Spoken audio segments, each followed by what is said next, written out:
अस्सलाम वालेकुम। पाकिस्तान आजाद कश्मीर। बिस्मिल्लाहिर्रहमानिर्रहीम। हम सारे आर्टिस्ट हुमायूं सईद, मैं, फाखिर, माया अली, हरीम फारूक, शहजाद रॉय, हम सब यहाँ, हुमायूं सईद, हम सब यहाँ आपकी मोहब्बत में आए हैं, कश्मीर की मोहब्बत में आए हैं और हमेशा हम आप लोगों के साथ रहेंगे। हम सिर्फ यहाँ ये बताने आए हैं कि पाकिस्तान की पूरी कौम, हर बच्चा, हर बूढ़ा, हर जवान कश्मीर कॉज के साथ है।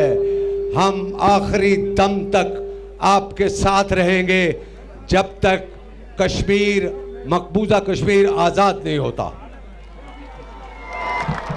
और मैं आप सबका शुक्रगुजार हूँ कि आपने मोहब्बत दी।